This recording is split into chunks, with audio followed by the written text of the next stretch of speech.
first thing you want to do before working on any electrically driven air compressor is to make sure the compressor itself is turned off, the power to the compressor is turned off, and if possible, that the air compressor is unplugged from the power service. Once you feel you're sure that you've turned off the power to the compressor and disconnected any additional power sources that might operate the air compressor, you want to use your multimeter or an amp probe to check to make sure that you are sure that there is no power being delivered to the air compressor. Use your multimeter to make sure that you don't have any operational power going to the compressor systems. Once you have verified this, you can move on to the next step of draining the tank or system pressure to make sure that the compressor is safe to operate. Once you've verified that the air compressor is turned off and all electrical power has been disconnected from the air compressor, you want to make sure that you drain the system pressure from the tank of the compressor where you're working with. Make sure that this pressure has been drained down to zero. You can check by checking your tank pressure gauge to make sure that it reads zero.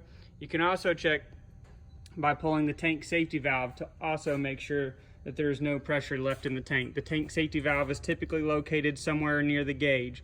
Once you've checked all these things, your compressor is now safe to work on. In this video, we will go over common service items on the RS6 airend. You can see service item locations noted here.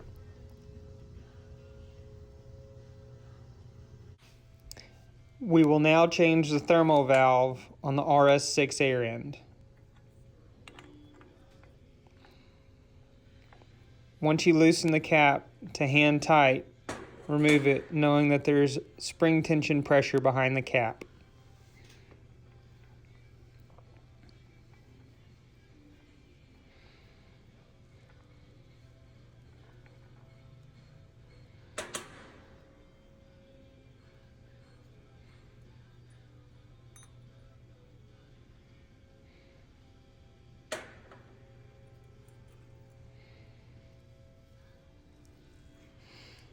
You can now place the valve or inspect it.